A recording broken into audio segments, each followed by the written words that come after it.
team, perhaps that's an area where the fans wanted to see the most improvement. Exeter Chiefs then well, Allianz Cup winners 2 years running, PWR finalists 2 years running. They would love to not be the league's bridesmaids if they can get themselves to the final this year, but of course there is a lot of rugby to be played ahead of us.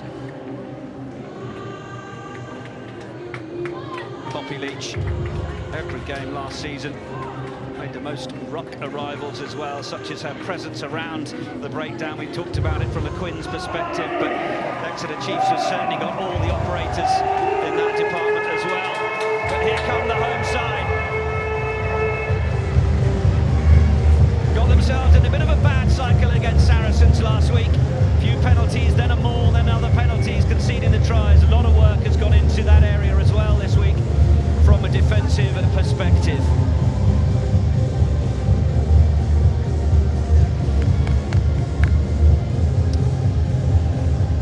Now then, just a moment to reflect, as all of us across the broadcasting world have been hugely saddened at news this week of the desperately sad passing of our friend and colleague Russell Hargreaves. I personally had the great pleasure to work alongside Russ when I was starting out, and he was the kindest, most gentle of souls, along with being a consummate broadcaster. We send our deepest condolences to Russell's wife Rachel, his 3 children, and of course all of his family and friends. As someone who also worked for Harlequins, along with being a fan of the club, we'll take a moment to remember him now.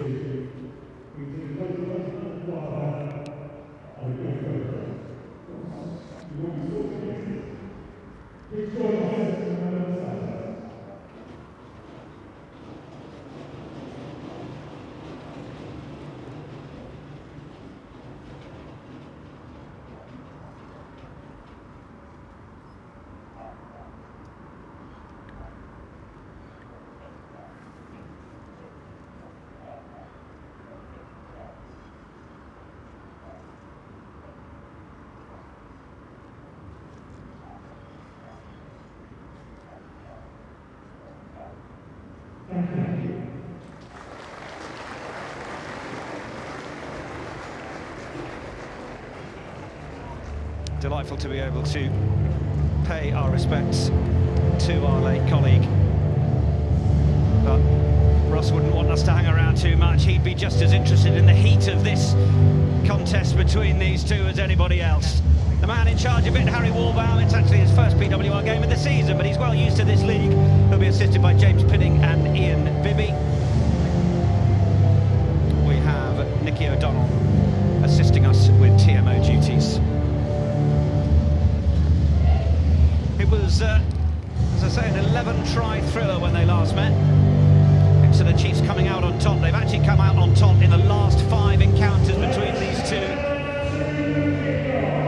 But Harlequins really are a side with plenty of talent. They've just got to be able to click and make it happen. And that's what Exeter Chiefs are wary of this afternoon.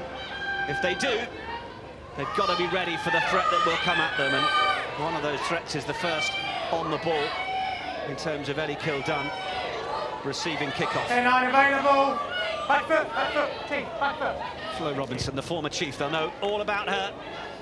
Wearing the quarters this season, and just the knock-on. No advantage to knock on there as well. 2 knock-ons. Just the error from Rachel Johnson. Delighted to say that former Rugby World Cup winner Kat Merchant has whistled up the stairs to join us. The stairs and a ladder, so yeah, some work to get here. But a shame there, because really, I know there was it was called back for no advantage, but you had to feel actually possibly that was on our wide there. But they'll be happy to give themselves a platform from the scrum. Find. Sit.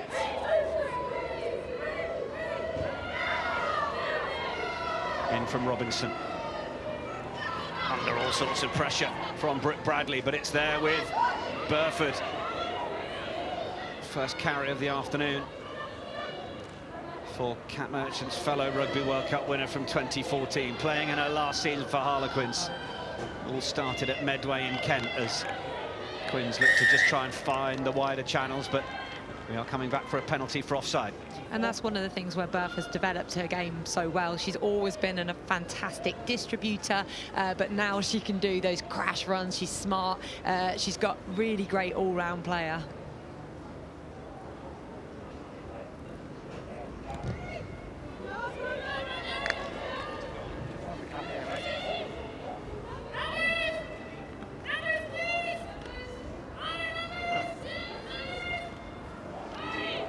They'd have wanted a little bit longer on that kick there, so not quite as much territory as they'd have wanted to gain from that, but nonetheless a line out in their half.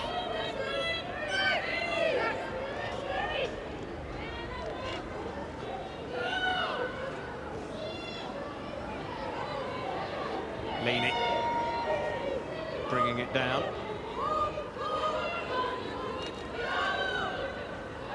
Latcher. And that is Babal Latcher bringing to the game what we know she can. This is a decent enough start from Harlequins as Tirani's the next one, another one of the former Chiefs, Caitlin Leaney. Queuing up on the left, Hannah Sims wants to get her hands on it. Harlequins had a decent first 20 minutes against Saracens last week before conceding those 5 tries. Just weren't able to take the full advantage that they might have liked to in that period as Burford gets the offload away for Robinson. Is there just a little gap opening up? Wondered if there might have just been a dogleg in defence, but it's the penalty. And it's going the way of the Chiefs because Rachel Johnson's got herself into a great position to win the turnover.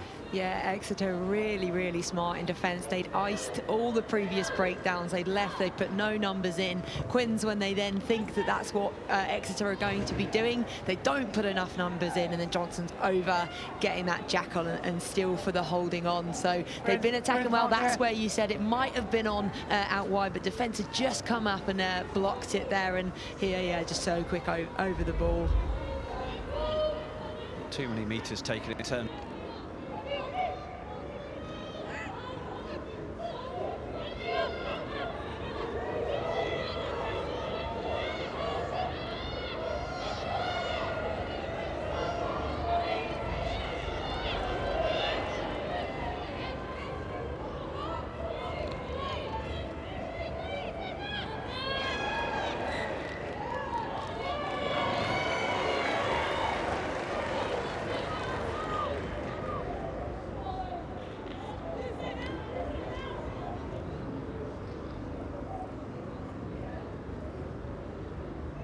On everything. Don't let Exeter have any clean, quick ball. Pressurise it, and that was a really good example there.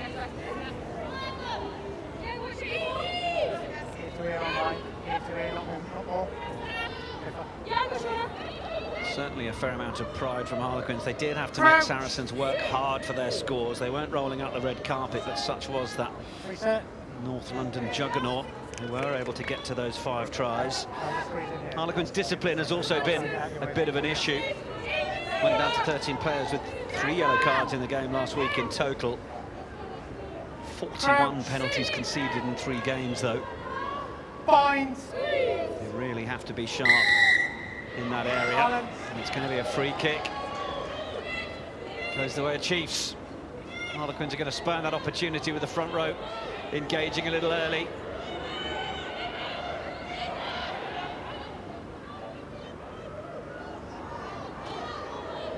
Interesting little look as to whether this is going into touch, whether it's going over to the right or it's straight downfield, and Kildunn had to get her skates on to suddenly get there at the last minute, but she did, crucially. Tackle! In that PWR team of round 3, Ellie Kildunn. Such a devastating finisher. Also not bad in terms of the camera work. If you fancy a little look on her Instagram, Ellie K Films is where she's up to her more creative pursuits. And use it!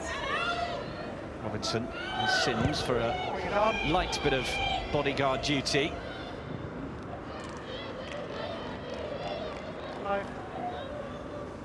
Yeah, with those ones, generally when you box them, you either want to put them long and a big old chase on it, or short to regather, but that kind of was a bit short, but not claimed. Quins on the cut and stay on your mark now. Thank you. Come.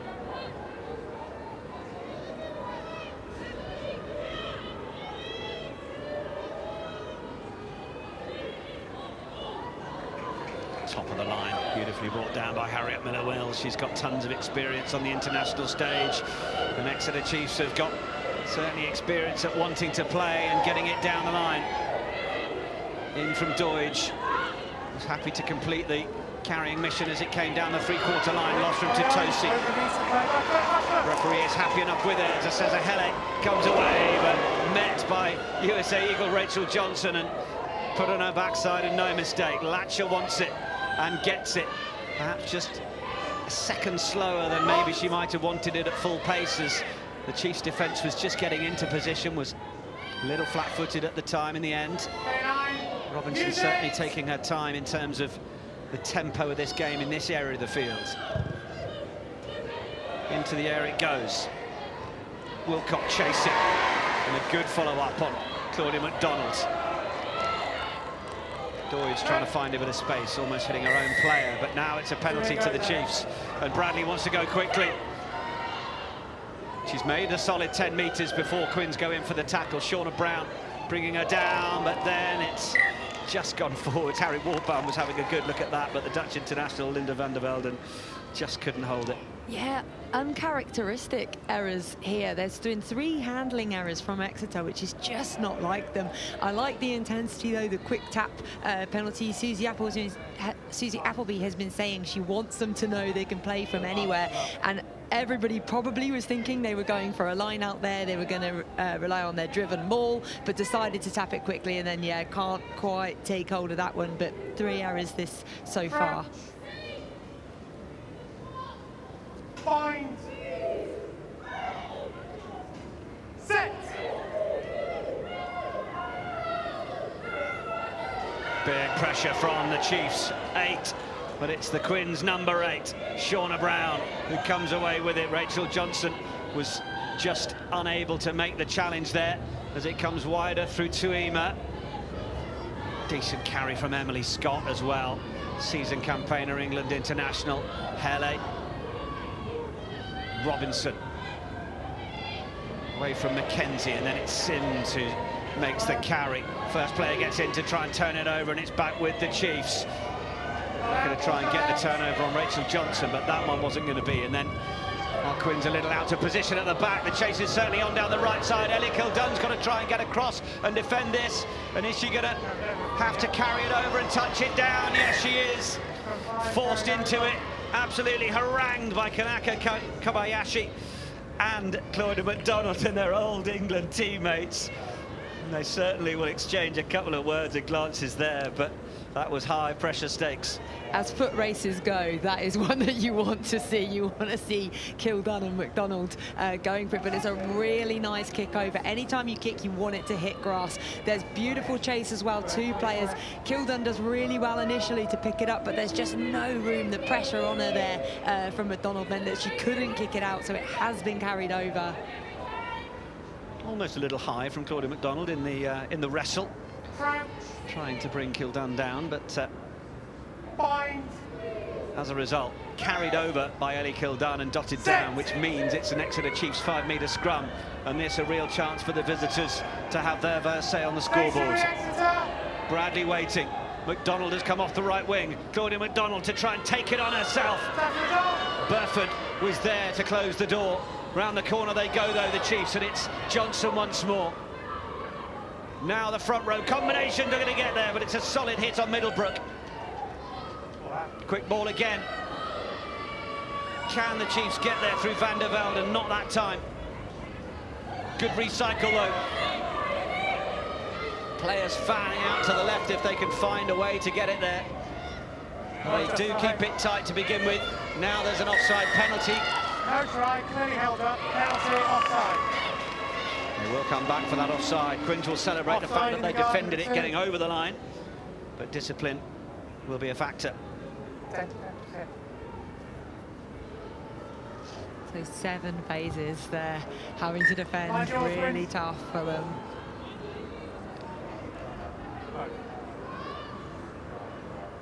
And you can see here how just tight they're getting. They're really wanting the body positioning as well to get under, to make sure they hold those players up. Really key. Ebony Jeffrey's the one surging for the line.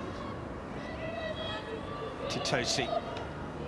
Chiefs have had one of the best line-outs in terms of their own throw.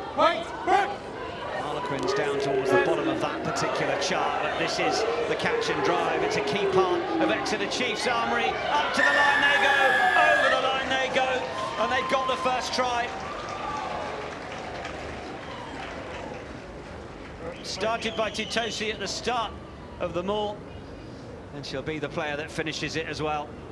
Yeah, Quins obviously were wanting to practice their defence during the week. They said they've been working on their line-out defence, but there's not much you can do. Once this gets going, you can see their body height, but they're all really nicely driven as well, and there's just nothing Quins can do there. They cannot defend it, so looked really great teamwork there from the pack. She was second top try scorer at Rugby World Cup 21, played in 22, of course.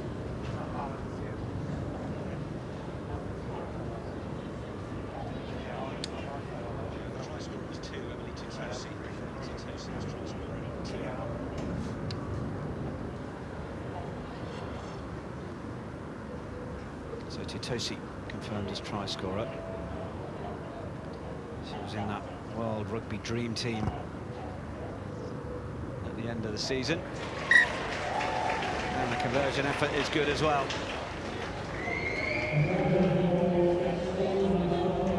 Chiefs then get 7 points on the board. Yeah, and it's something they do week in, week out, something they're really well known for. But what was great as well is because they didn't want to have any risk of getting held up. You can see how far the rest of the team in front of her went over to make sure Titosi had an easy run in for it.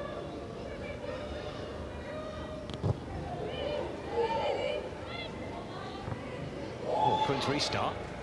Oh, and it just touches the corner flag and stays in field. Well, it's just going to present an opportunity for the ball to be run back, but Quins perhaps a little slow to get up and put that pressure on. Could have gone anywhere.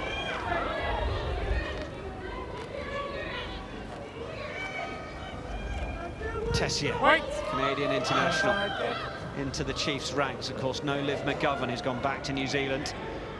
Kildunn looking to try and find a route forwards, and then just found the tiniest of gaps to power through, but she's just lost the ball. Needed someone to pick it up.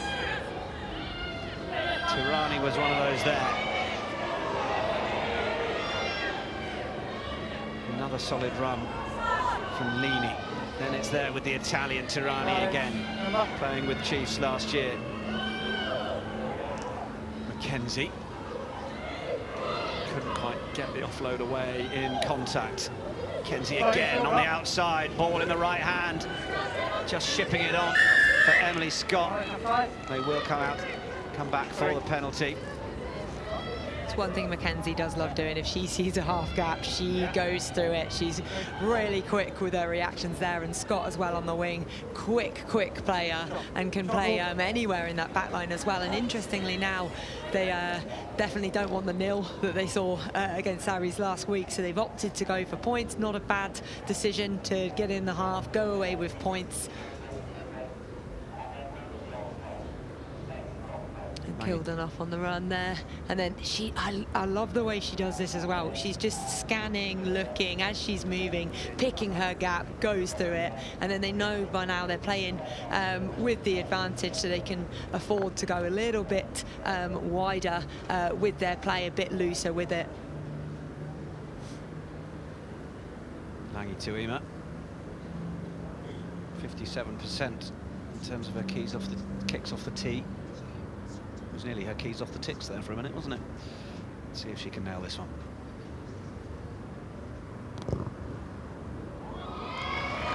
Certainly can. Gets Harlequins onto the board. Not one of those as part of the New England contracts given out in June. 2023 Grand Slam winner. Missed out on the contracts this summer despite 4 starts in that last TikTok Women's Six Nations, so she will be looking to put a keen foot forward.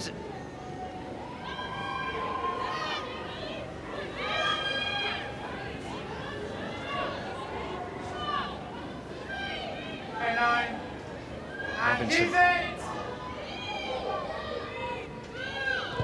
Oh, Oh, charged down by Miller Mills, who will use a bit of footwork to try and chase it on. And into the chase she will go for the corner. Mackenzie bundled into touch. It's super by Miller Mills. Oh, Miller Mills, the skill from that as well to put boot to ball, chase through it, and then the pressure on as well. She's had a horrific string of injuries and has just come back the complete player. So a really good read here, times it really well for the charge down, doesn't even take a breath, carries on with it, puts it along the floor, and then this tackle there was just so important to make sure they then get the ball back.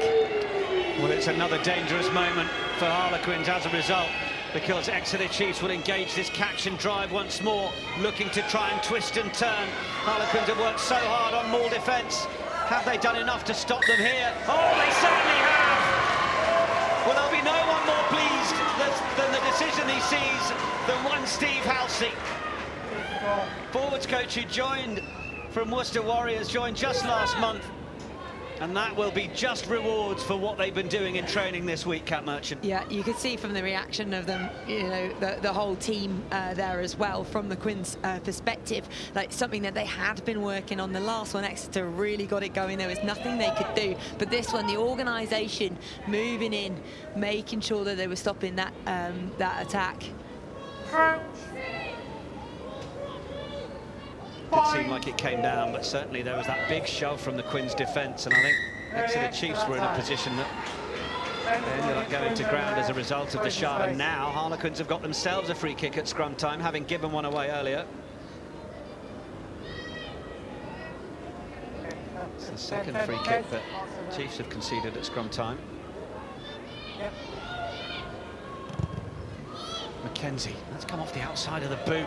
Possibly just sending Exeter Chiefs into a bit of open territory here as Doidge plays it forwards. Oh, and no one able to really take it. They could have taken a bit of front football. They might have really made something happen as Buchanan gets going, doesn't release, gets back to her feet. Easy penalty to give away. And it's something that I'm obsessed with, but it's making sure you're deep enough in the attack. Exeter there were far too flat. Yes, it's been kicked over and they have to react, but you've got to work really hard to get back so that you can hit on. If you're stood flat, you put so much pressure on the pass, it ends up either being forward or you run past it and it just kills the attack. So, yeah, something I will keep banging on about, but it's just such a basic. Get deep, be able to hit on. And here's the fact where she gets herself isolated. Really good reaction as well to get in there and put the pressure on from Brown. Yeah, I've not given Shauna Brown full credit for that. I thought it was more of a holding on penalty for just getting back to her feet. It was the pressure that Shauna Brown put on. In from Tirani, across from Mackenzie. Brown now popping up in midfield. Brown doing the key meterage as they come forwards again, Quins. Abby Fleming, the former chief, putting herself right in the action.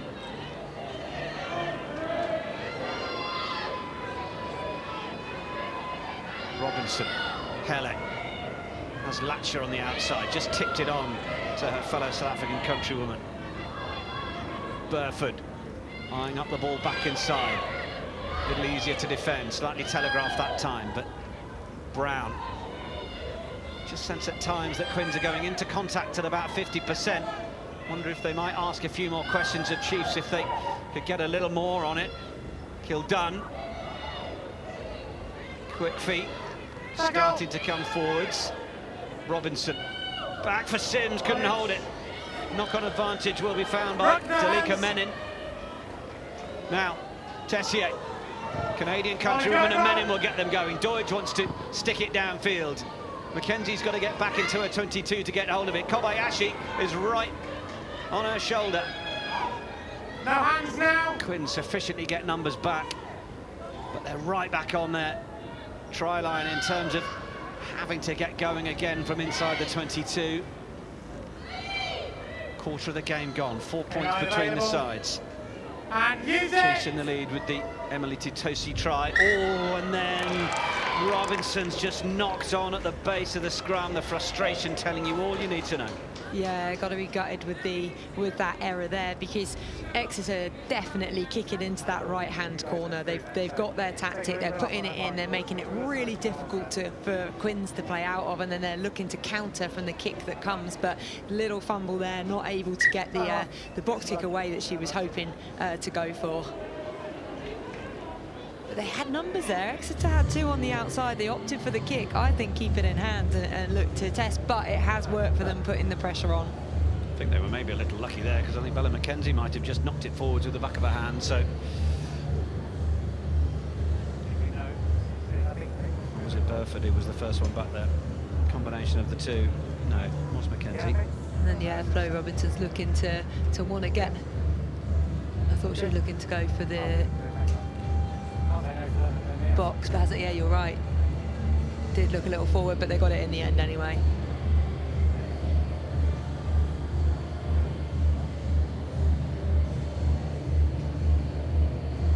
That's it, that's the one. Just lining up, thinking about what you're doing next, and it's those little fumbles that are a real killer, because if you're doing further up the pitch, it's less of an impact on it, but there they've just put themselves into a massive load of pressure.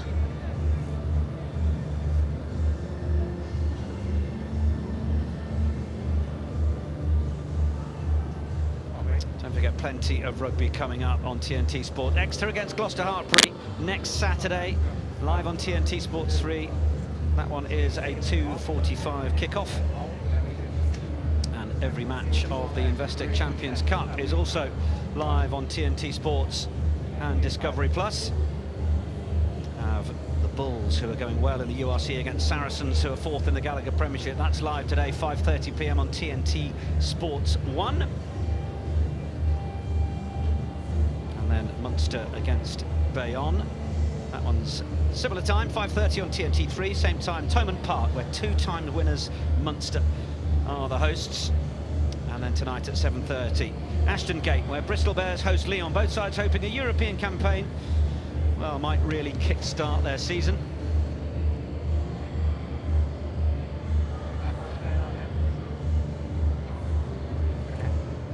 We'll start building then, and we'll just make sure before we Those games also on Discovery Plus, where you may be watching our coverage this afternoon as well. You're very welcome. And it seems Emily Scott is the one that's just been getting a bit of attention. Rachel Burford getting over there to comfort her teammate. The boots are certainly being done up again. Okay.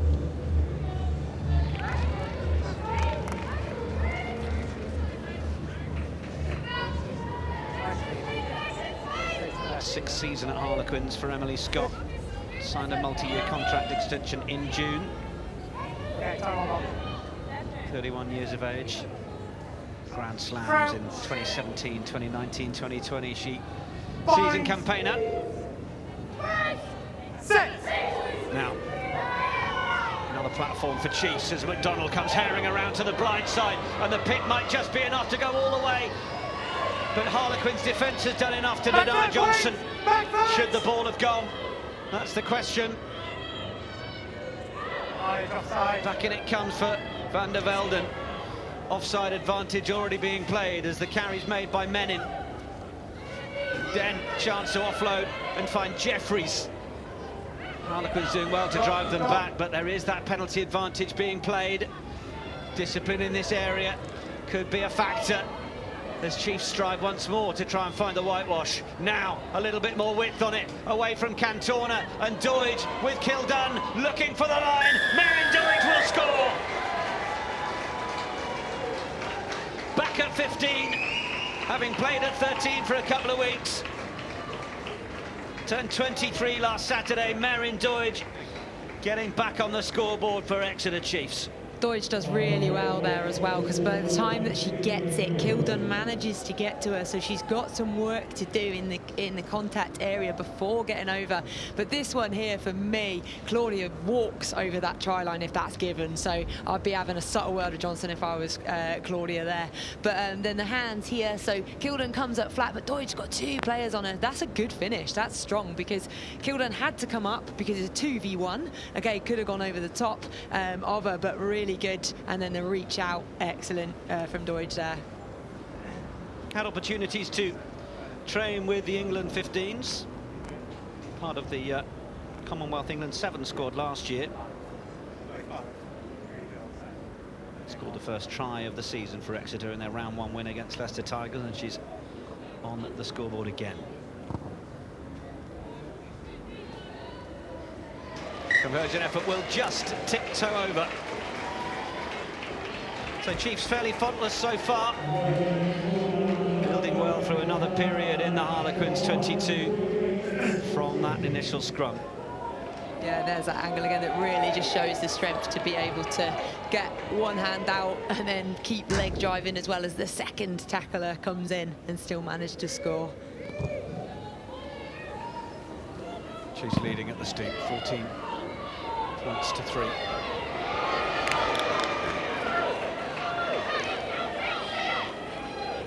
Kobayashi, Tessier, a little deeper, Cantona. 4 points from the conversion so far for the USA international. Away from Bradley and then Tessier, but that was just a slow ball really in terms of where Tutosi's momentum was going. Tutosi then arriving round the corner again though, and she'll happily set a platform once more for her side, which she does. Fire back for Tessier. Straight down for Kildun. There is a little bit of room here. Kildun's opted to put boot to ball. Tessier's kept it in field now. Kildun is chasing after the Canadian. And then Deutsch nearly slipping the shackles. Now this will be the power of the Quins defence as to what they can do to try and keep Exeter Chiefs down here or force a potential knock-on or error. Doing their best to give them no time at all on the ball. Tessier is deep, ready to make the clearance. She could have cleared it straight to touch, but she's just found Emily Scott, and Scott with Mackenzie. Kildun on the outside. Mackenzie just takes it into contact now. Could be the moment she needs her teammates there, because, well, Chiefs try and get over the top, but in fact Menin has lost her footing. She wasn't supporting her own body weight. Ball was flicked back pretty quick on the Chiefs side, but it wasn't done so legally. So now, with the penalty, they look to Tuima, who from a similar position a few minutes ago was able to slot the first 3 points for Quins, and they're asking the Red Rose if she will double the tally. Yeah, looking to build on the score. So the initial kick from Kildun, which I maybe would have liked to see her run that. I do feel there was people out there. However, the pressure that they then put on in the chase with that, and this is what I was saying about Bella Mackenzie earlier. She does like to run. She's a real strike runner with it. Now the steal, initially I thought this was going to be a great turnover, got herself in, but then she just goes off her feet, and then that's why that's not given. But she gets herself in the good position initially, Menin, but then yeah, just can't go off your feet to steal it. She is more second for defenders beaten behind Claudia McDonald. 66 defenders beaten last season, 4th on the log in terms of points. This is Tuima, who's focused on the Harlequins points tally, and that sails over beautifully. Yeah, keeping himself in the game, it's not a bad option. They've not been in the attacking 22 that often, so when they're getting opportunities for points, I think just taking them, building on it, but they're looking far more confident than they did last week. And at this point in the game, if you heard it was going to be 14-6, they might have taken it. So doing some good stuff. Says Ahele, got the call in early and now gets the carry going, and she's done that for the Springboks. She's doing it for Harlequins. Having to just recognise as such a strong carrier at Quins how to play that role among the team. Springbok, she's so used to doing it as a really self-appointed and team-appointed carrier, one of those who is so out there at doing it, but recognising the role she can play in the team is going to be a really important part of her development in Premiership Women's Rugby. Van der Velden stepping through in midfield. Bradley looks over the top. McDonald is chasing this, it might sit up for the winger. Claudia McDonald to try and hair in for the corner. She's looked for an offload inside, there was nobody there. And in fact, the work to get her into touch from Mackenzie was enough. But they've been caught a few times in that corner, Cat Merchant, where the cover's just not been there. Yeah, it's you know, that's the fourth kick that they've put in behind there. This one had a lovely chase from Claudia on, and a really nice bounce, you can say, when it bounces up into your hand like that. It's fantastic. But then she's on her own, two players coming across. You can see what she's thinking there, because she knows she's going to go into touch. The only other thing possibly she could have done in time is put a little grubber in, potentially, to go through, grubber it in and have someone else chase. Well, Chiefs have won the line out, and Harlequins line out has not been the happiest hunting ground for them, and it's the Chiefs' 5th visit in the 22 now. Driving low straight around the corner with Abby Middlebrook, looking to try and get themselves in a low position and drive through. Quins' defence needs to be squeaky clean at this point. And they call numbers round the corner. Tessier wants it. Mackenzie will be eyeing her up for the tackle, but Tessier gets away from a couple. Eventually wrapped up, but now they try and drive her to the line. Have they managed to get the ball down? Use the line, Quins! Ella came out initially thinking she could go, and then it's going to be the chance to score for Middlebrook. It was a really lovely line, cutting from out to in, and just looking to try and find the weak shoulders, also having the intelligence to use the posts as well. Yeah, it was a really, really nice line. There is also initially caught from Tessier there, like not sure, gets a good leg drive with it though, to be fair, and then as it goes wide, that cut line out to in, so difficult to defend, and as you said, going so close to the post means that just not able to have a clear angle to defend her, so clever line. First start of the PWR season, and it's a try for Middlebrook. Cantona to add the extras.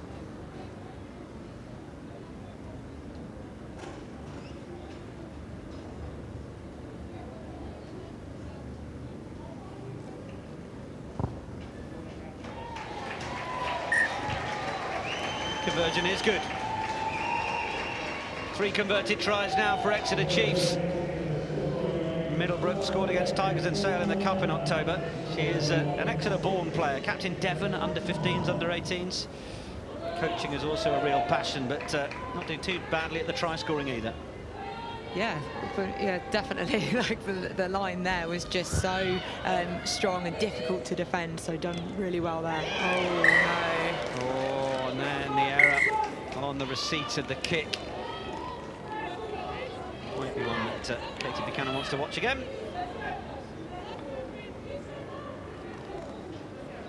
Yeah, not one to look back on, but one that Quins can take a nice deep breath and kind of go and actually have an attacking platform, because they haven't had much in this area at all. When they've had the penalties, they've opted to kick for posts. We haven't actually seen what they can do in the attack on this attacking 22.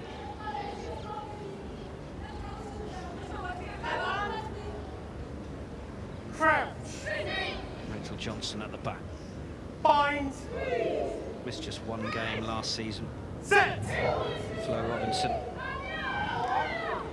getting the chance to play with sister Emily, who copped that 5-week ban for the uncharacteristic headbutt last season. And it's Burford, but driven back by the Chiefs. Pele comes round the corner, Fleming on the shoulder. Pele's well met and driven back by Van der Velden. Then Robinson for Latcher. Good work from Poppy Leach, the Chiefs captain, but now this is Hannah Sims. Oh, look to try and get the offload away. Then the knock-on has come from Cantona. Ellie Kildun wants to try and make the most of that. She's been well pulled out by Deutsch. Okay, no right, first one forward from white 12, scrum. Cantona's knock-on will give Harlequins the scrum. They really need to take points from this opportunity if they're to keep in touch with the visitors on the scoreboard.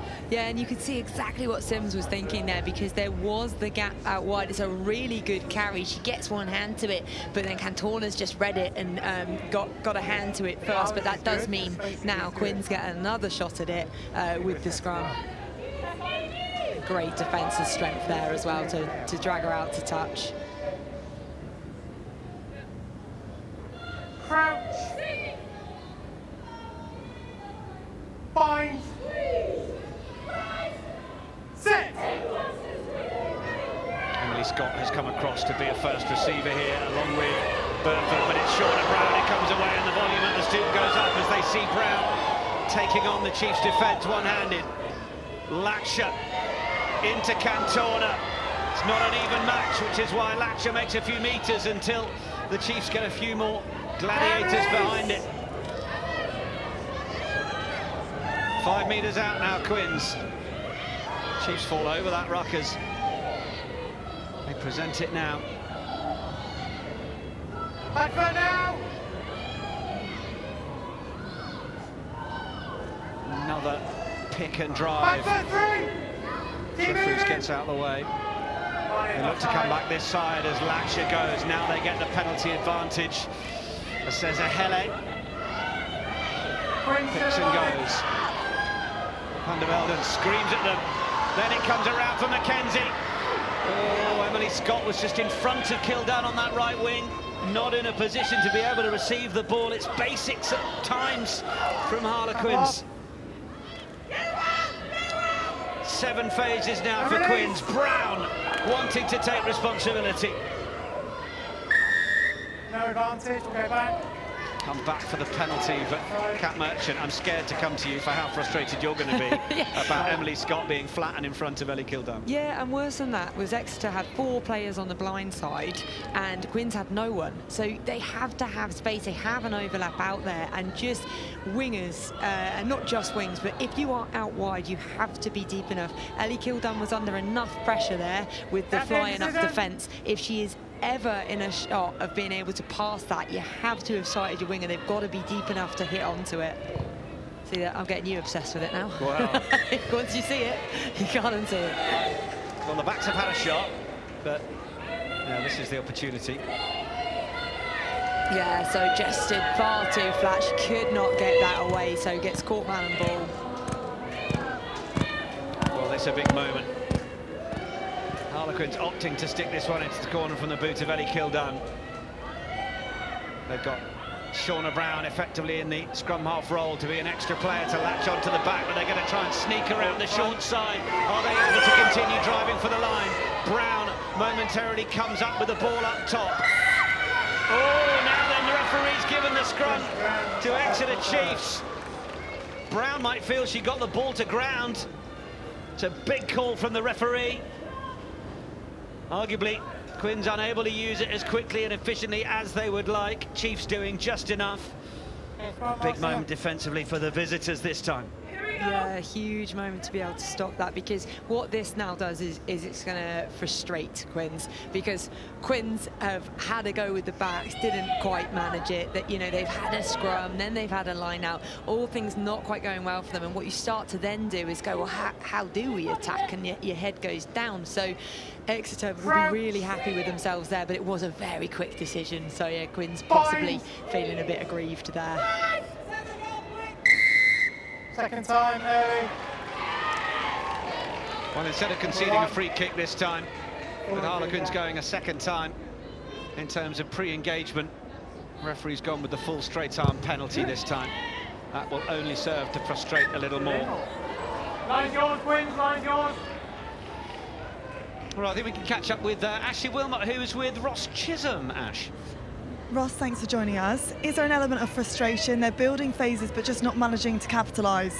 Yeah, a little bit. We're just not keeping hold of the ball in the key areas of the pitch at the moment, whether it be breakdown turnovers or lost ball there at the line out. So a little bit frustrating, but we are doing some good bits, but it's making sure that we keep hold of the ball and convert in the key areas. And how have you been looking at that attacking structure and trying to get over the gain line? How are you going to do that today? Yeah, Exeter have got good defence. They fill the field well, so looking to move the ball. And as I said last week, like we didn't look after the ball at the breakdown, so making sure that we look after the ball at the breakdown so we can generate speed and then look to move it. You've got a former Chief line up for you at number 9, Flo Robinson. Has she been giving you a little bit of insight into what you can expect from the opposition today? Oh, there's always a little bit when teams play against each other. So, yeah, no, look, it's been a good game so far. Like, hopefully we can just keep hold of the ball, as I said, in the key areas and build a bit of pressure. Thanks for your time. Thank you. Cheers. Great to hear from Ross Chisholm. And those little spies that it might be in the team this time. See what Rachel Burford was trying to do to slip that ball back inside. Ball's just gone forwards though. Chiefs will have the scrum.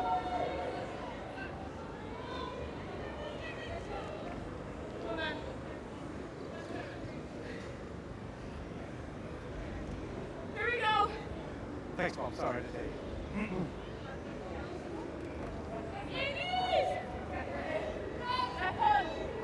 Okay. Just a little loose control your weight, please. in all corners. Crouch. Bind. Sit.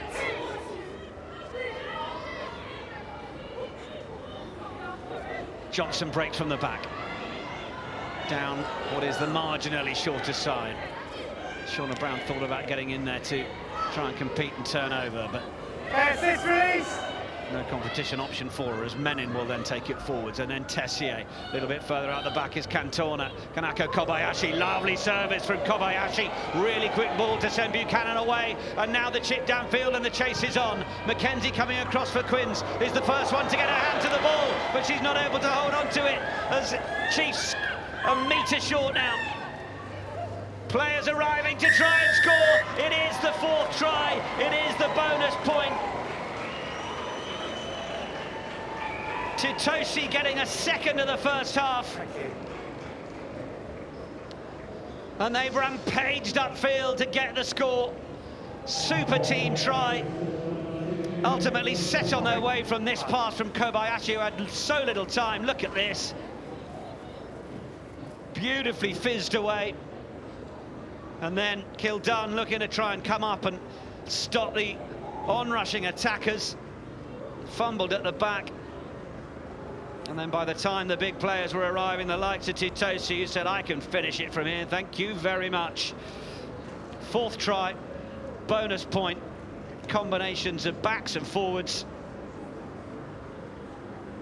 And once again, Harlequins are finding themselves on the receiving end of too many scored tries.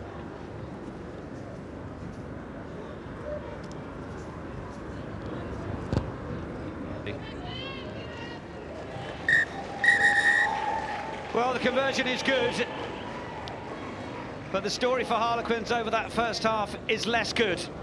6 points on the board from the boot of Langi Tuima, but the Chiefs have turned up to play, and they've certainly managed it. A brace of tries from Canadian Emily Titosi, Merritt Doidge and Abby Middlebrook on her first start in the PWR, also getting over. The 4th try bonus point wrapped up in the first 40. Harlequins promised a reaction over the course of their training this week. They need to bring that reaction at the start of the second half. Analysis to come at half-time. It's Harlequins 6, Exeter Chiefs 28.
Welcome back to Twickenham Stoop, where Exeter Chiefs are leading Harlequins 28-6 at half-time. Kat, is it what you expected in the first half? Yeah, I think score-wise, potentially, but Quins really came out the blocks, like, fighting. They're looking more confident in their attacking style, and actually, if they'd have taken a couple more opportunities, the score could be even closer. It didn't take long, though, for Exeter to get on the scoreboard. 3 minutes in, and Totosi's over the line. So let's have a look at that one, have a talk about it.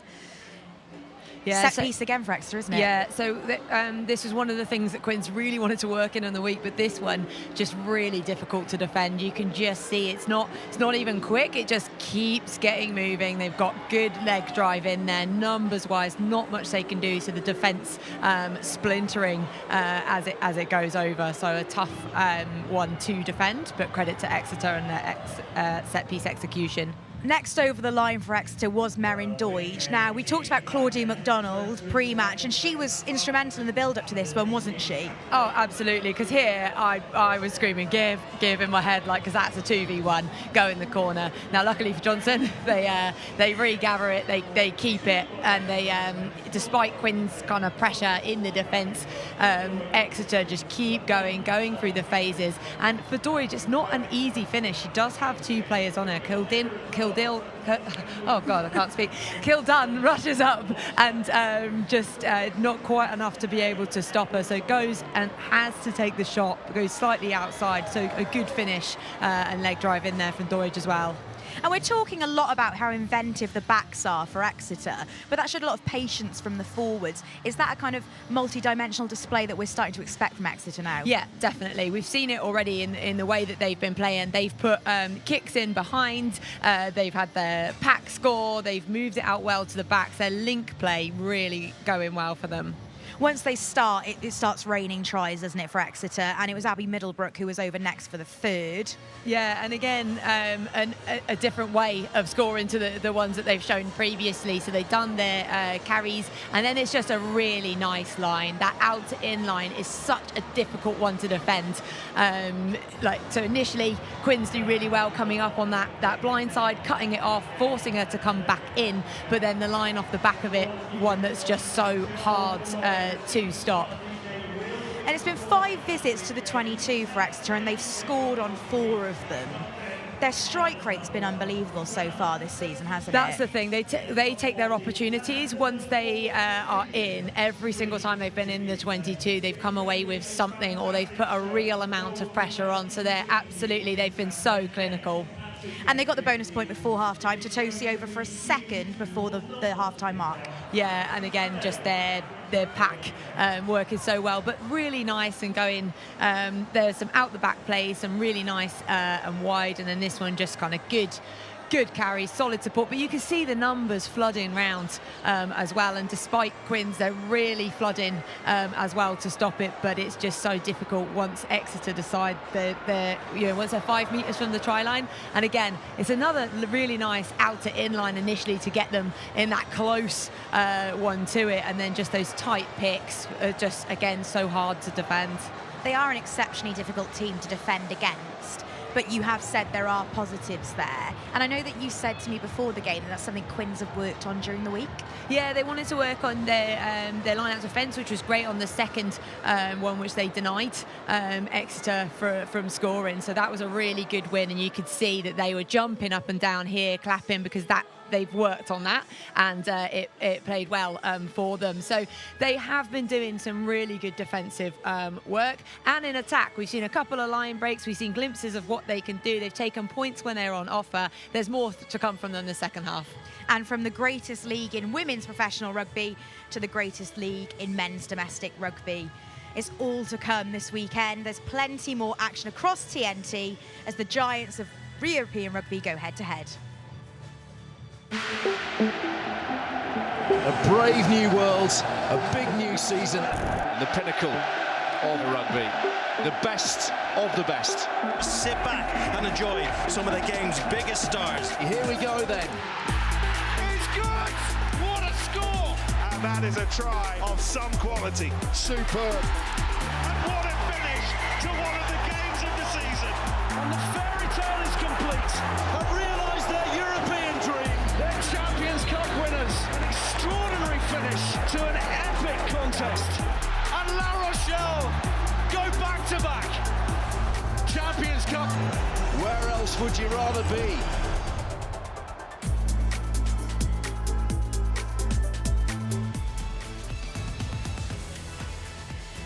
In men's rugby, it doesn't get better than the Investec Champions Cup, and there's plenty of action this evening across TNT. Bulls welcoming 3 times champion Saracens this evening, 5:30 p.m. on TNT1.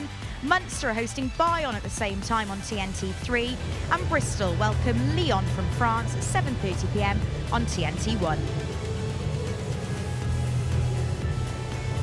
And this week, Georgia Stanway's Bayern Munich face Bayer Leverkusen in the Women's Bundesliga on Monday. And on Thursday, Emma Hayes leads her Chelsea team against Harlequins in the Women's Champions League.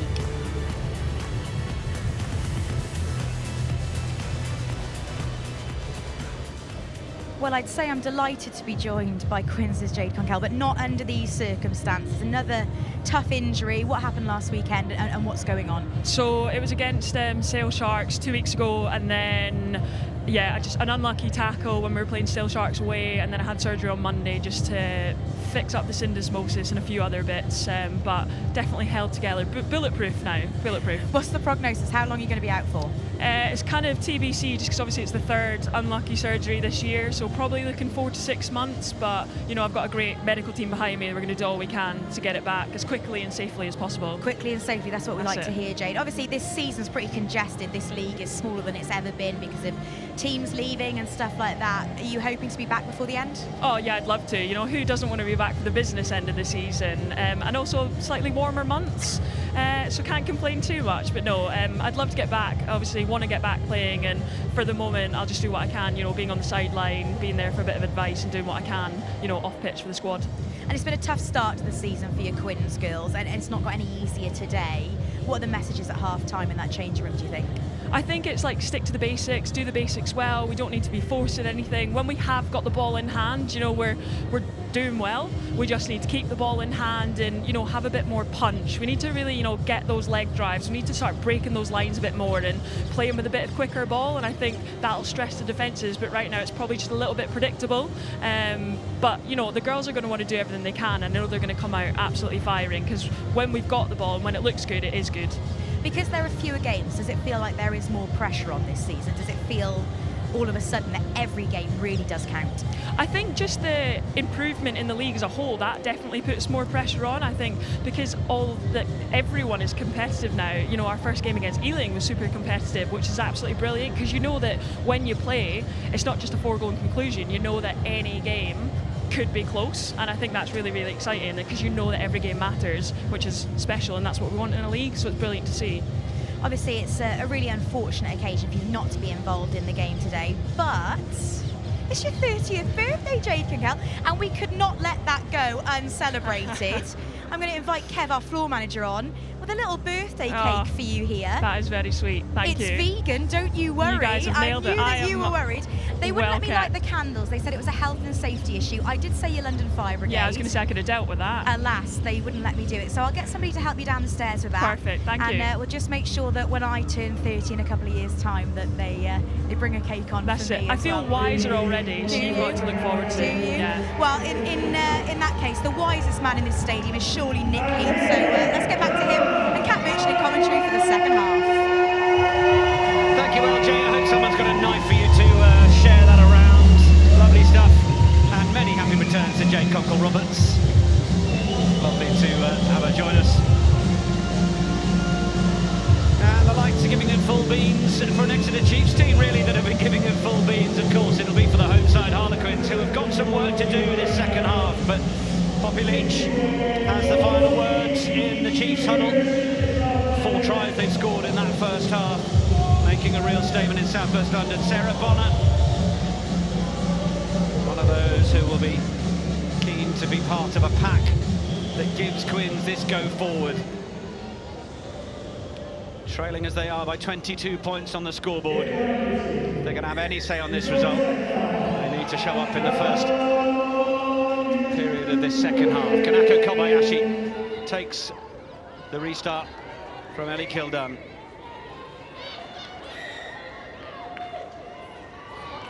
Quins go offside though early doors. It's going to allow Chiefs the time, all they need to make this clearance to touch. Yeah, not where they'd have wanted to start. They need to be like disciplined as best as they can be, because they just need to keep hold of that ball to have an opportunity to stay in this game.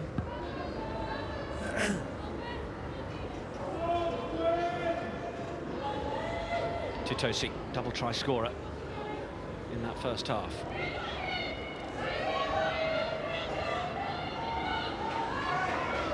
Down for Bradley, lovely service for Tessier.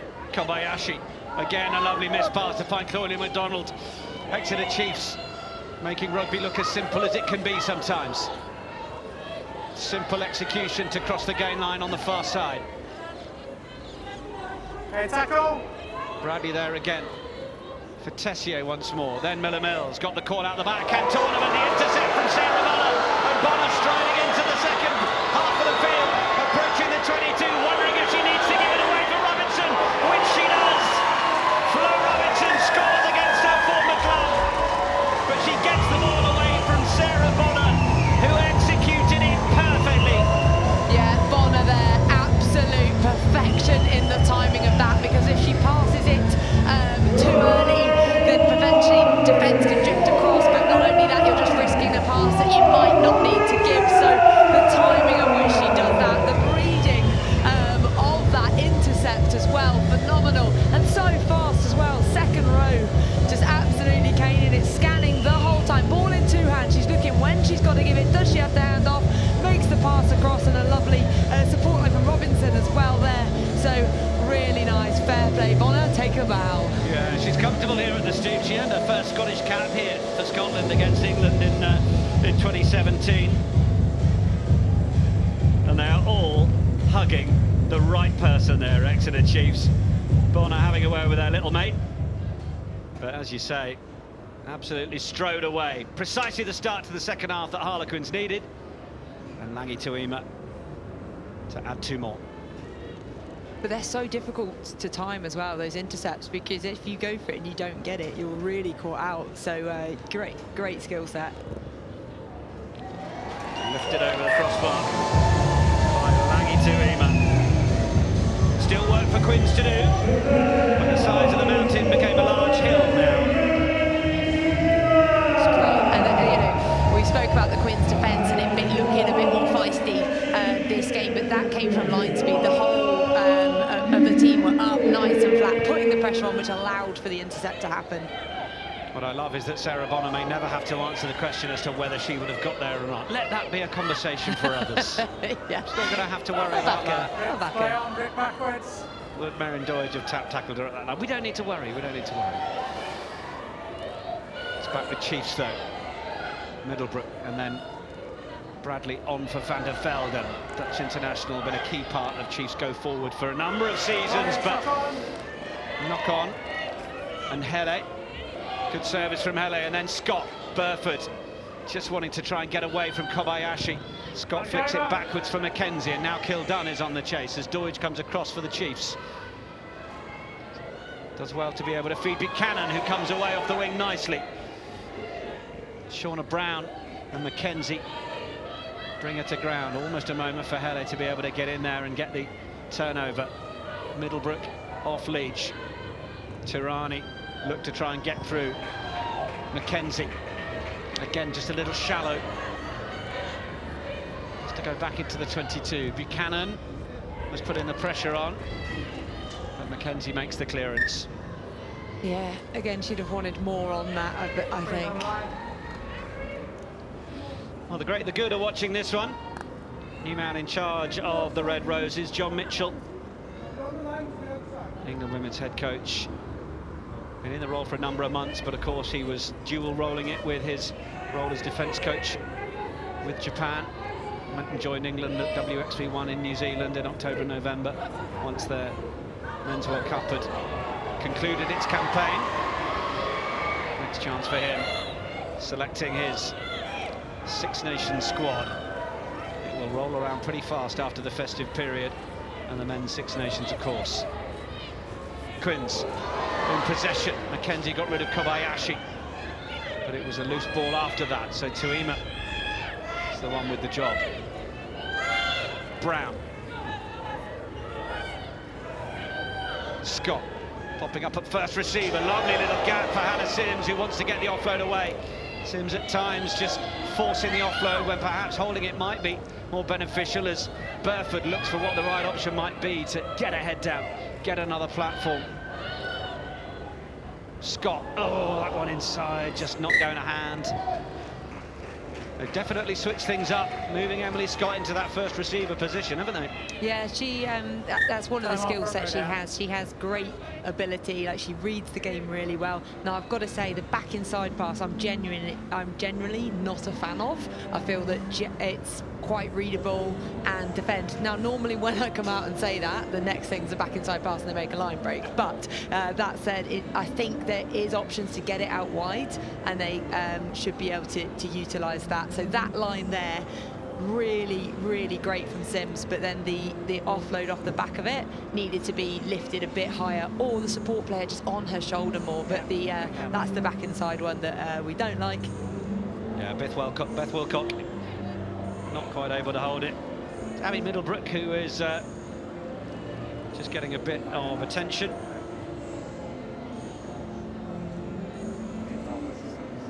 And if you're into your cricket, we have the third ODI between the West Indies and England on TNT Sports 2. Not too long to wait to that one, today at 5 p.m. Just as we're wrapping things up here at the Stoop.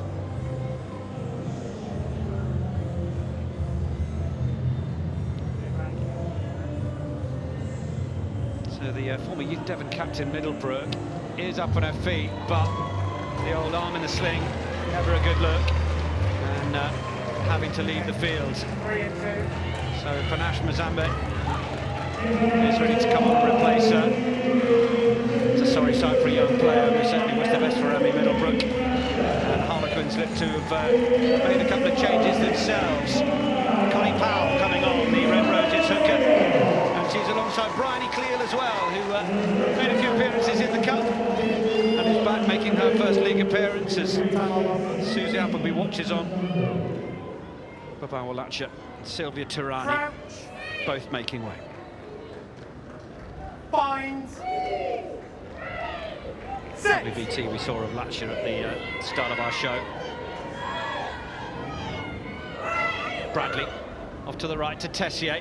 Cantona, the dummy runner, coming in from wide as Doidge joins the line, and then the kick forward goes from McDonald, but Doidge was in front of us, who's been called back. Oh, it's a poor pass over the head of Ellie Kildunn, who's got some work to do to tidy it up.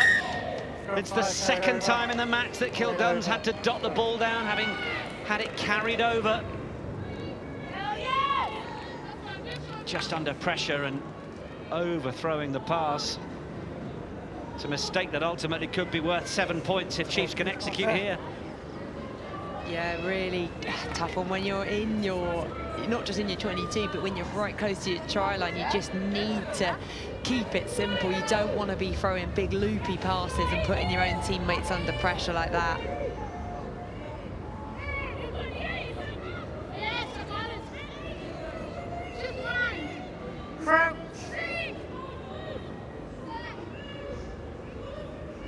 Fines. Set.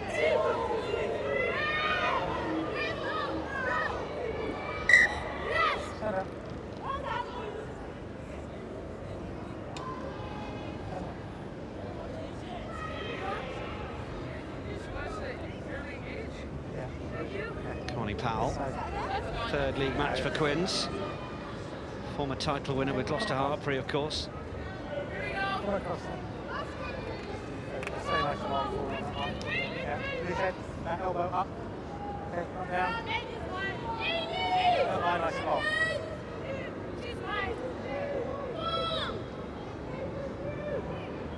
Crouch. Bind. Set. Central position. allows there to be options for the Chiefs, but option number one is to try and march this Quins squad backwards, and they've managed to get the penalty advantage. Tessier with a bit of a juggle away for Deutsch. She was strong enough to finish one in the first half. The ball's just been knocked backwards in the challenge. Penalty advantage was already there from the scrum dominance. Yeah, I wondered if Deutsch was going to dance away over the try line like she did in the first half, but Quins putting just enough resistance in there to stop her. But there's not out of danger zone yet by any means.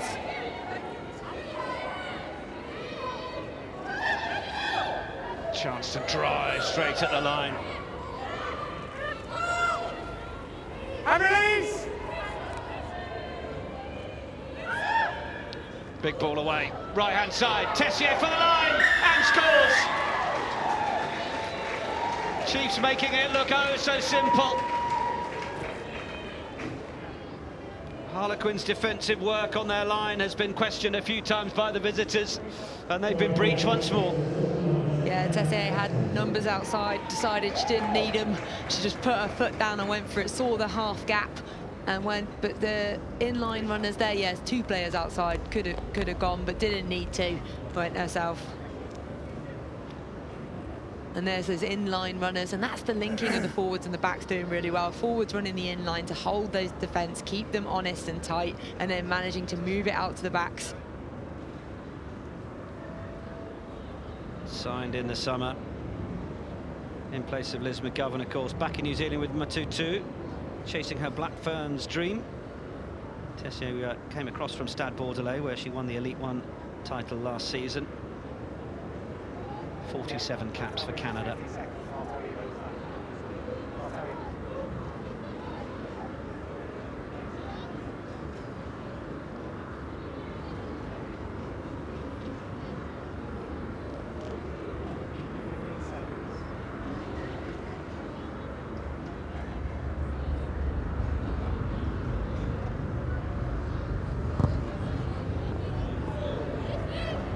Kick is wide from Cantona. Trickier one of the afternoon. 20-point advantage now the Chiefs have. And Quins' defence was just always on the drift. Yeah, it's I mean, two players there really.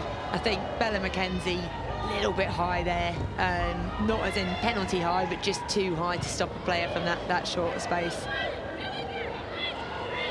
Bouncing ball was a little loose for a moment. Van der Velden doing the tidy up work. Bertha trying to put the pressure on as soon as the ball was lifted at scrum time. Tessier, who's settling into the game nicely. Kildunn, good take on the charge. McKenzie, dummy switch. Chiefs' defensive line is coming up, but Kildunn manages to almost break through. No.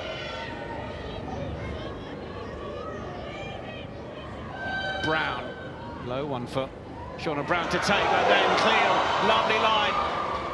Bryony Cleal doing well and getting through, and that time the offload from Sims, absolutely the right option, but the turnover, superb from Menin.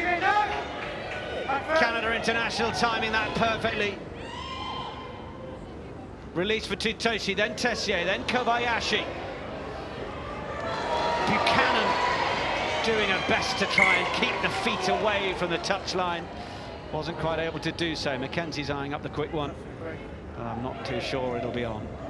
Told you, didn't I? As soon as I said I don't like a back inside, you'll see a beautiful back inside. Cleal makes a fantastic line break off it as well. So the power that, I mean, that should have been a tackle. To be fair, should have been absolutely tackled there, but manages to get through. It was a really good offload. But the second offload, the Quinn support dither, they don't get there quick enough, and it is a turnover. But that initial carry and strength there, but yeah, too slow to get over that and support. Straight down off the top for Quins. Hele, the first runner, off Scott. Oh, just a bit of miscommunication. Leany running onto it. Just seem to be suffering from that connectivity issue, really, at the moment, Harlequins.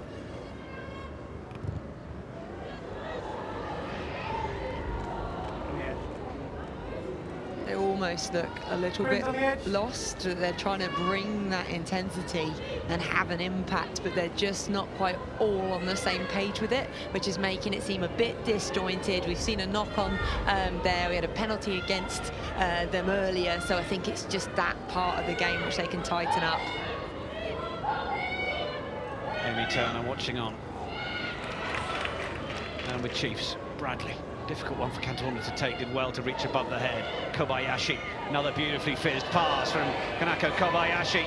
And then Claudia McDonald wanting to take them on the outside, which McDonald will always do. And then it's in for Deutsch. It's a superb Exeter Chiefs try. The real work done by Claudia McDonald, who will just go on the outside for fun all day long. She does it again. Deutsch might owe her a little cold one later. But that was all about McDonald. Deutsch the scorer, McDonald provider. Yeah, really nice width in their play, and you know, we were talking about it in the build-up beforehand, but a lovely weighted pass over the top there in acres of space, and then one hand off, two hand off, keep driving that back inside, but Deutsch still has a little bit of work again to do, because it was a one-on-one, so it got covered across here. It's just so close to that touchline, but doesn't care. Back inside, Kilden does all she can, tries for the tap tackle, makes it, but just too close to try line there from Deutsch. Second try for Deutsch. Joins Emily Tutosi as scorers of two tries in this match. Now Cantona. But that pass from Kobayashi is fantastic as well. To really thread that through to a winger hitting on at pace is always a thing of beauty to see. Well, the extra 2 points bring the Chiefs up to 40.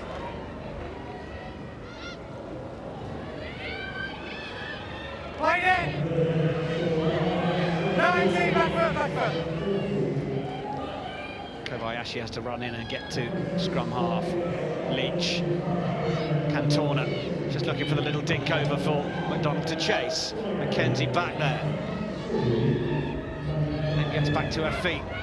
Goes forwards, needs to avoid leaving her teammates. And just as I'm saying it, she gets turned over. Harlequins at times just not quite up in support of the player with possession. As soon as they're reaching contact, just finding themselves isolated.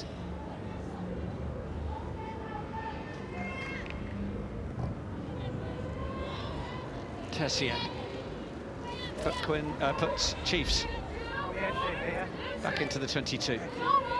Yeah, a good boot there as well into the corner, giving them a real attacking platform. Time off, Harlequins 6, please. 6. Any more,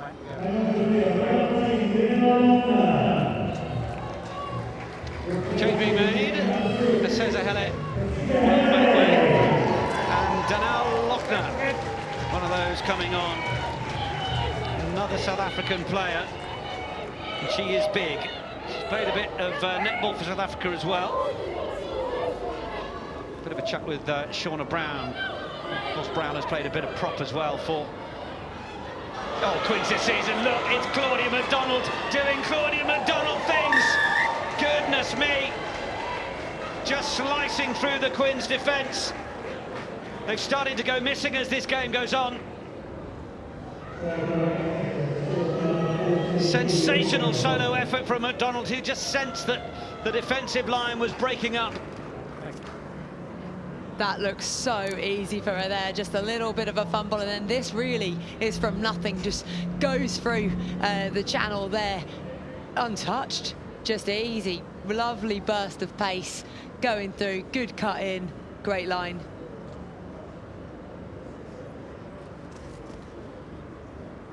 Harlequins coaching staff will not have enjoyed watching that.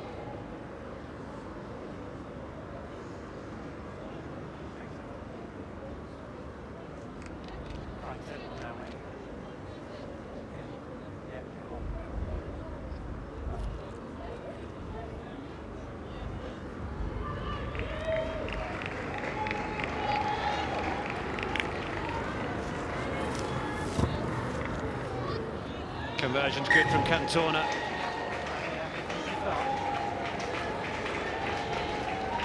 Had a good week, Claudia McDonald. She was proposed to, having already been engaged, but I think it was Cleena Maloney's time to do the proposal this week. It only seems fair. They both get to do it. Captured by Jodie Ainsley for them.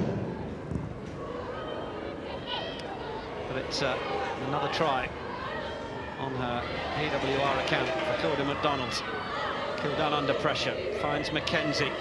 Oh, it looked like it might be another turnover for the Chiefs there, but this time it's Powell who takes it forwards for Quins. Robinson back in for Cleal.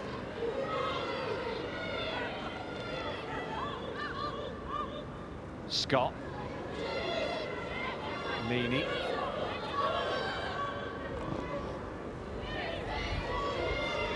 Just looking to try and find space around this Chiefs side. But as Quins look to try and secure possession going off their feet. It was definitely a tale of the game last week against Saracens. They did feel, Harlequins, that as they started to fall the wrong side of the referee's interpretation around the breakdown, well, it just became a vicious circle, really. And that time to try and secure their own ball as they wanted to avoid being isolated players just going off their feet.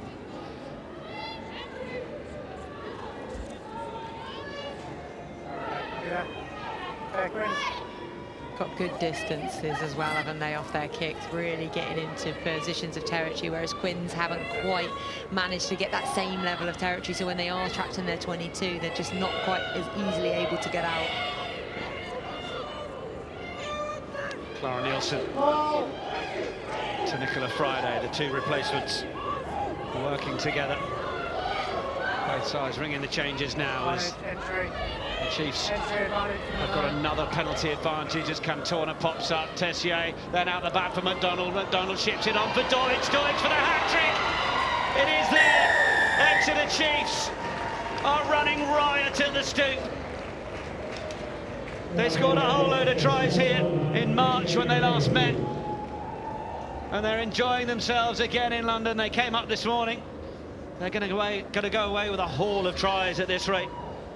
Yeah, looking really dangerous now in the way they attack, and Quins completely broken down, and a really nice wraparound play out wide there. So nice carry out the back again from Claudia, coming round off her wing, and then Deutsch just easy carves round the corner. So Deutsch owes 2 points now, I think. Yeah, you were saying to Claudia, two assists in with there. So nice line, good finish.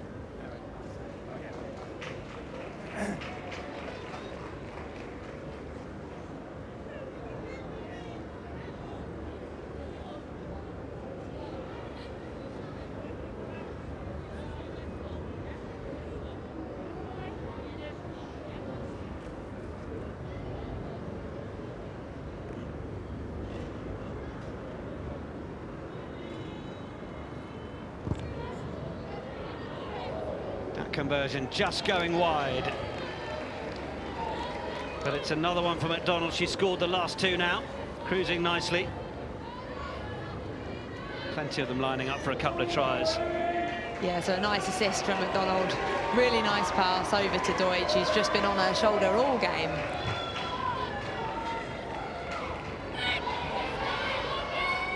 Restart. Clara Nielsen carrying it forwards. Tessier sends it down for Mackenzie. On for Kildun. Kildun looking to tiptoe one way then the other, or she still manages to get around defenders. That's why she's at the top of those charts. Forward. Ball came forwards off a Chiefs' hand, so Strong advantage. Right foot. Quins have the advantage here. Cleal offering. Carry from Lochner. Scott looking to try and find a little gap for Connie Powell to get through. Robinson, Mackenzie, Burford on the outside. Robinson, Powell. That's better over the game line from Connie Powell, but one of the Chiefs players is down and looking a little uncomfortable. Referee doing what he can. just a pause play. I wonder if it's Clara Nielsen who's just down. But while we've got a little pause in play, we can join Ashley, who's chatting to Exeter Chiefs head coach Susie Appleby. Susie's giving the messages as we speak, obviously with a player down. Susie, a great view here to watch your team absolutely dominate, so it seems. Yeah, you know, Quins are a good side, but so you know you have to grind them down. We were a little bit shaky in the beginning, but scored some nice tries and took some good kick space in particular to allow us good parts of the field. But yeah, we've really come out here in the second half and shown some domination. It's really pleasing. There was a few uncharacteristic errors though from your side, especially the handling errors from the first half. What were the messages at half-time? Were you talking about that? Oh yeah, absolutely. You know, it's the speed to clear out bit. It's all the basics that we talk about doing really well. That is our DNA. And we weren't brilliant at that. So we wanted to tidy those up a bit.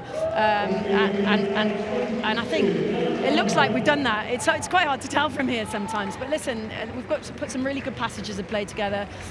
Put some nice attacking stuff together, and we're making a good side look average, which is nice. And you've had some really brilliant individual brilliance out there. Claudia McDonald's having a great game. Meryn Deutsch, who's impressed you? Well, I think Kaneko coming back in and she just slotted in at 13. She's allowing them to do what they do really well, and that's the critical bit.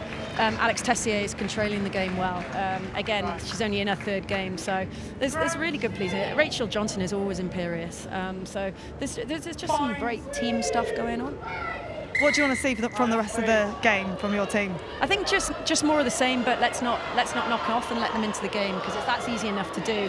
We're now going to try and stop them getting their bonus points, which is what they'll be after now. And you know, people will get some good minutes now, so hopefully we can, as I said, just keep where we are, but more of the same. Thanks for your time. Okay, cheers. Call of more of the same from Susie Appleby. Thank you, Ashley Wilmot. Great to hear from Susie down there, and well, talking about what they want to do to try and deny Harlequins coming back into this at all, even though the game may be won.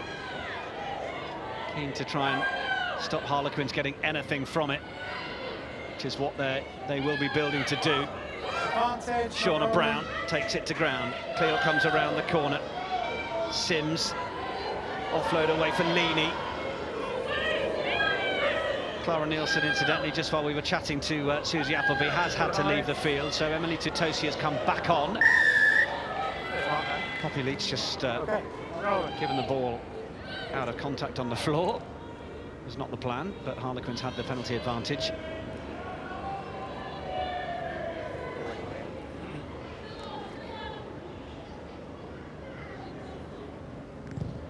Tuima. To the corner we go.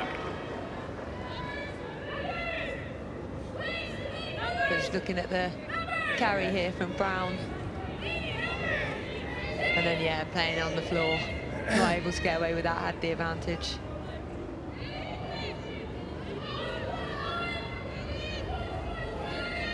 Hannah Sims has got a fair few offloads, hasn't she? She's got herself in the thick of it. Quins have it brought to ground, but Shauna Brown still there toiling away. Now another penalty advantage. There for Lochner. Oh, it's just gone out the back from Sarah Bonner. Advantage still being played. Powell comes over with it. Is she thinking about tap and go? She certainly is. Come and tap the ball.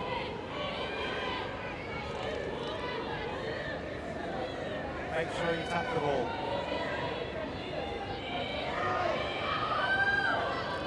Tap goes. Not sure Exeter Chiefs were on the line there, and fairly sure it's a 10 metre, not a 6 metre, but anyway. Quins around the corner they come. 7th visit into the 22 for Harlequins. It's not an area of the field they've been a whole lot. Can they find a way to get over the line for a score? Offside. Chiefs give away another penalty. Driven round the corner. Players flood round to the right. And they've got the ball on the line. Checks with his assistant. Try is given.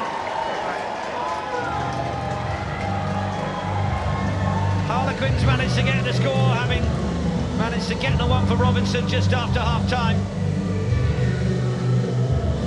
It's Hannah Sims who's managed to duck down.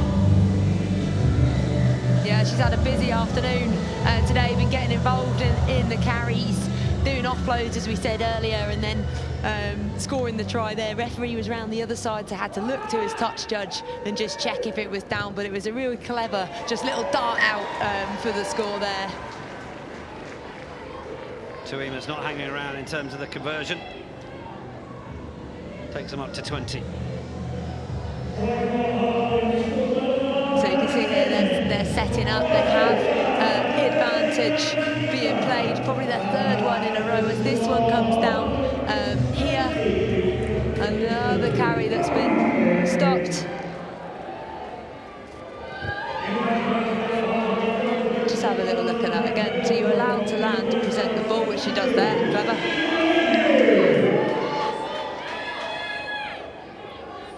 Back first, 7. Thank you.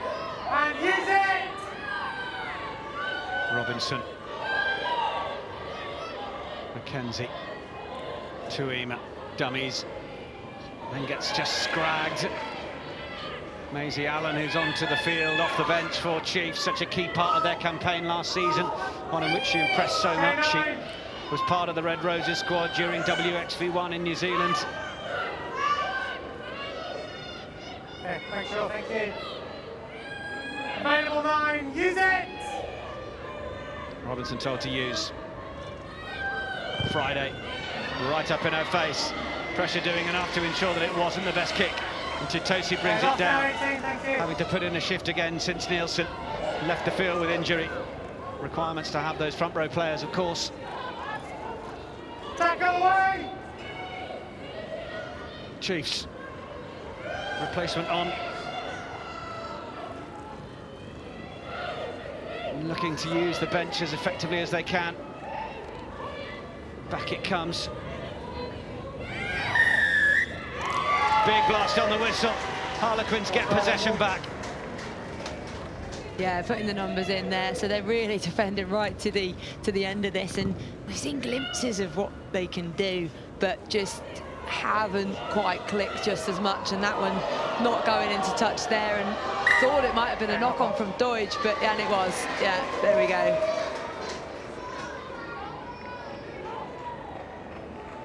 Okay, Mark's here. Okay.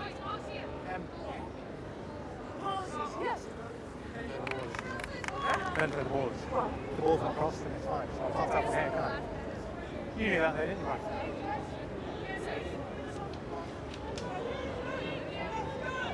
Hold it.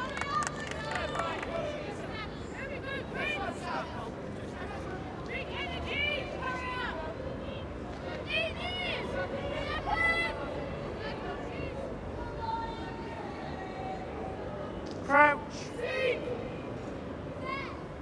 Back of Ella Cromack. Bind. She watches on as Abby Fleming, former Chief, waits for her former Chiefs teammate Robinson to get this one in. Over lean, both teams. Just ear to ear on bind, please, and balance. Seen a few early engagement free kicks, one gone to penalty. Both sides, the penalty went the way of penalising Quins. An area that referee Harry Walbaum is watching intently. Crouch. Bind. Set.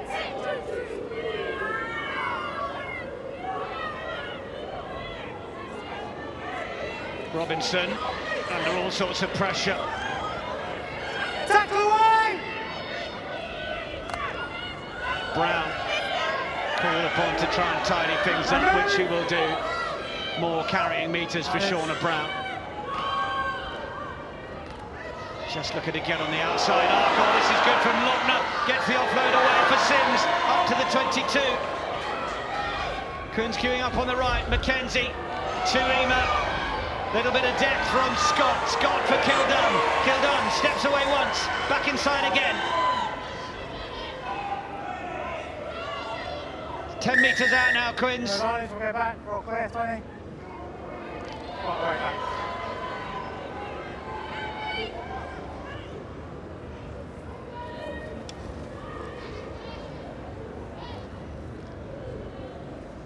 Going back a fair way from where they initially started, but that's a penalty advantage for you.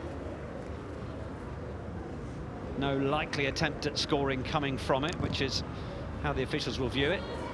And the kick into the corner from Bella McKenzie, telling her forwards what she wants from them. Yeah, really nice nudge there as well, but look at this. Carry here, just so strong, and then the scan in as well, and it's Sims who manages to get across on it as well. Great work rate, especially from front row, to just be working so hard to get there, and then out the back here. Kilda not got much room by the time she gets the ball, but footwork dances in. But yeah, ref deems no advantage, they get the line out. Chiefs having to defend in this area as Harlequins catch and drive once more. Told to use once as it pauses for a moment. Shears off at the front. Rachel Johnson is in there trying to single-handedly hold up this Quins maul. But Quins will get the penalty. In fact, it's gone against Johnson, and they go quickly.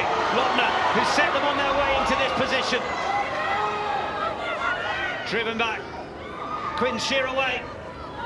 But they managed to get the ball over the line. Appeals might to start to come in. Short, use the line! Short again. Robinson, McKenzie. Dancing back in field. It's going to be the finish of the try for Ella Cromack. Just 18 years of age. And Ella Cromack getting over the line for Harlequins at the Stoop. Former Wasps Academy. It's try number 3.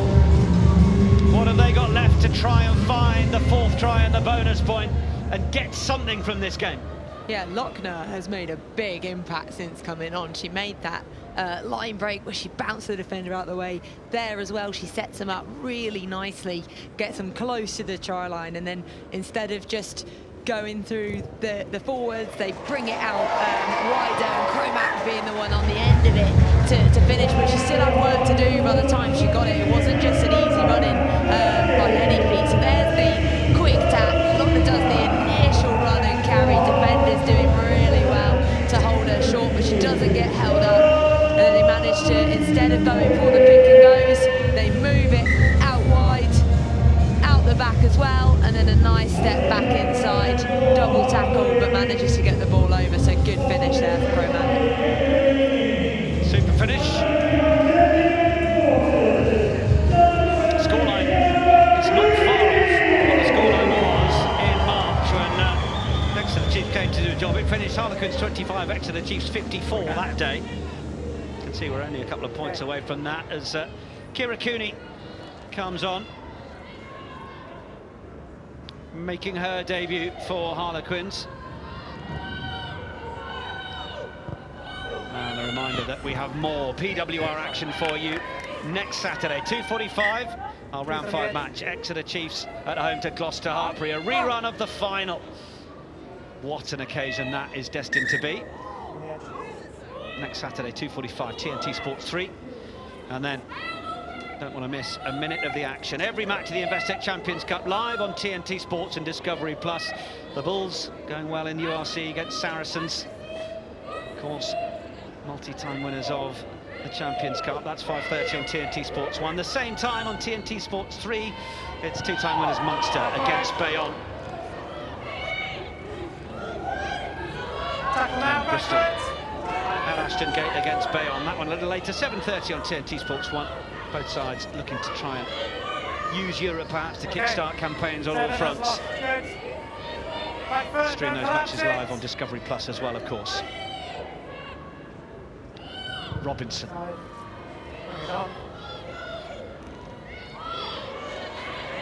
Good take.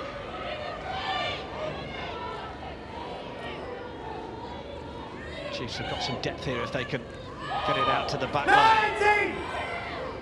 Called away, Bryony Cleal in no uncertain terms. Tessier, that one's out the back now for Cantona, and this is a good shape from the Chiefs. Doidge sends it on for Bradley, who's taken up that position on the left wing. with Mari McDonald onto the field. And it's McDonald at scrum half who'll feed it away for Tessier. That one was a little high and in the face of the Canadian fly half. Good time it's away for Maisie Allen. Going to come back the way it came. Leach. We're going to try and step inside. Lochner wanted to get onto the ball. Referee says no. Doidge, one above the head. Ball back inside. It was a big collision. Sarah Bonner not moving. Nicola Friday brought to ground. Lochner wanted to go in, but well cleared out. Leach in there, little chip over the top. It's going to be easily fielded and easily have the mark called. Yeah, the kick, when you're wanting to put those in, especially when in the 22, last thing you want is for them to be caught and the mark be called. Kick is taken upfield. Chiefs will play. Leach from Tessier. Doidge, long one over the top. Work for Bradley to do. Emily Scott trying to hunt her down, as does Ellie Kildunn even. Both having trouble saying her name. Said it enough times over the course of this match. McDonald flying in. Scored a couple, set up a couple. That little ball will roll into touch. Much better kick there as well. Harlequins 1 and 14. All right, it's good time in the match then. Kat, let us know who's impressed you this afternoon. Yeah, so obviously Claudia's done well. I think for Quins, Hannah Sims has done well. But for me, player of the match, someone who scores a hat-trick and does way more on as well as Meryn Doidge. So I think she's done fantastic today. So I think the graphic there gave it to Buchanan, but no, definitely Meryn Doidge is the triple try scorer, got the hat-trick, really great run-in, good link play as well, passing it wide, great stuff. So good carry, she's been support play as well, been on the end of line breaks, making sure she's in the right areas to be able to score. Meryn Doidge, PWR player of the match. Not always someone with a hat-trick will get the award, but I think today it's deserved, isn't it? Definitely. As Quins look to try and play a little dink in midfield this time from Mackenzie, but the bounce of the ball won't serve Ellie Kildunn. It's smuggled on to Cat Merchant's player of the match. Cantona back in. McDonald of the Maori variety. Penalty Quins. 2 minutes remaining on the clock. Mackenzie. Can Quins find a way to get this fourth try? Or is this not going to find touch?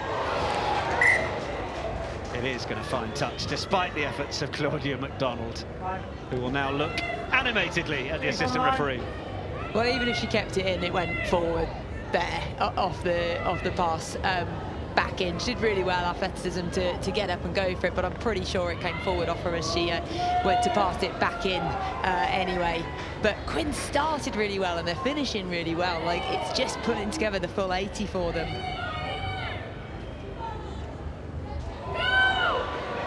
Down and away, Robinson. There for Mackenzie. Mackenzie with a dummy, and through the gap she goes. Feeding out to the left wing. Just a bit of work for Wilcock to do. Back in for Shauna Brown. She'll be feeling her efforts today when she gets into the bath tonight. Bryony Cleal. Lochner well met by Rachel Johnson.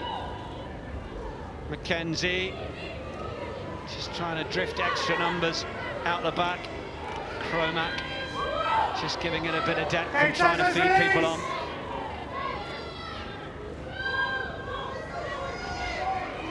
Carry that time from Cherie Cooper. Came through the Harlequins development system then. Mackenzie. Kildunn puts it on the toe. Clock not quite in the red. Doidge will start to run it back. Just got a sense that Quins were running out of ideas as Kildunn put boot to ball. It was another option. Chase just wasn't quite there. foot. Okay, that is time. Chiefs now told time is up. Ball will be fired back for Tessier, or will it? In fact, it'll be the clearance from McDonald's, and the referee will blow the final whistle. Well, it's been an absolute rout as far as Exeter Chiefs are concerned, scoring 8 tries in victory, including a hat-trick for PWR Player of the Match, Meryn Doidge. Susie Appleby talked about wanting to make a good side look average, and they've certainly done that against Harlequins this afternoon. Quins managing to get themselves 3 tries on the board, but they were really blown away by the Devonians. It's not going to get any easier for the home side, knowing they face the champions just after Christmas, but it finishes at the Stoop. Harlequins 27, Exeter Chiefs 52.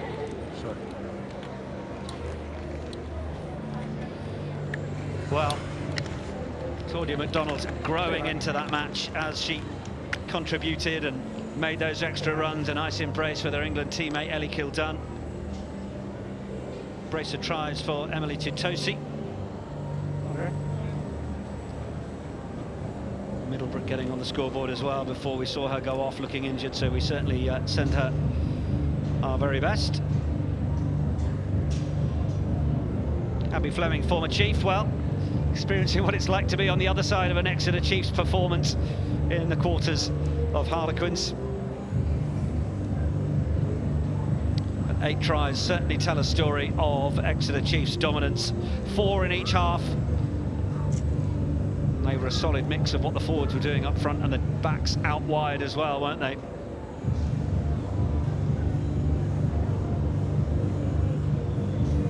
Solid performances all round. Certainly from a Harlequins perspective, well, saw the likes of Shauna Brown continuing to do what she does, carrying really well, Burford distributing.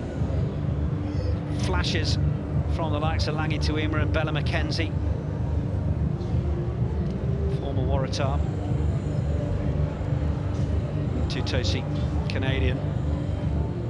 Such a rich variety of nations and internationals that choose to call Premiership Women's Rugby their home. Babal Walacha, another one, of course.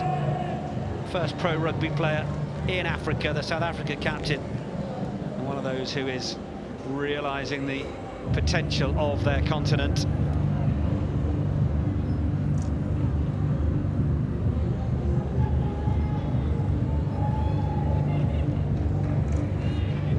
Chiefs then, well, they beat Leicester Tigers in round 1, they beat Bristol Bears in round 2. They had that round 3 match postponed, but my goodness, haven't they made a statement today against Harlequins, scoring 8 tries in the process. A few of them were sharing them around, but one person who got 3 to her name is Meryn Doidge, and I'm pleased to say she's now down pitchside with Ashley Wilmot. Thanks, Nick. Yes, Meryn Doidge, huge congratulations. What a performance from yourself and from the team. It feels like there is just no stopping you guys at the moment. Yeah, we're really clicking as a team at the moment. Lots of newbies in, so it's really great to get them involved and put out great performances like we have been. And speaking of the newbies, there is quite a few of them. How much have you been gelling? It obviously feels like it's going pretty well, but who have you been enjoying working alongside? Personally, Tess, she's come over from Canada and she's really put a stamp on the league. She's fitted right into our system and she's playing amazingly, so she's really helping us put performances out like we have been. And another player that's playing pretty well is yourself with a hat-trick. Congratulations. What was going through your mind? How pleased are you to be able to get over the line, not just once, but 3 times? Yeah, I'm really happy to be on the score sheet today, but I couldn't have done it without those lot. They put in the hard graft. We know Quins were going to be a physical side, and yes they were, and they really brought it to us, but we just kept going and they put me over the line. A tough one next weekend. You face Gloucester Hartbury. How do you regroup, and what will you be looking at ahead of that one? Yeah, I think tomorrow we'll be rested up. As I said, that was a pretty physical encounter, so we'll be resting up tomorrow and then hitting the ground running on Monday. But like you said, Gloucester, we came against them in the final last year, came on the wrong side of it, but happy to go again, and thankfully we'll be at home with our home crowd, and it's looking to be a good one. So work like we normally do and take it to them next week. Well, we're excited. Congratulations on the PWR Player of the Match. Thank you so much. Thank you. Thanks for that, Ash, and a very smiley Meryn Doidge. 52-27, the final score here at Twickenham Stoop. Comprehensive for Exeter. How impressive was Merrin this afternoon, Kat? Oh, she was great because, I mean, scoring a hat-trick's no easy feat to do. You've got to be in the right position to be able to do it. So she had really good support play. She also fielded the kicks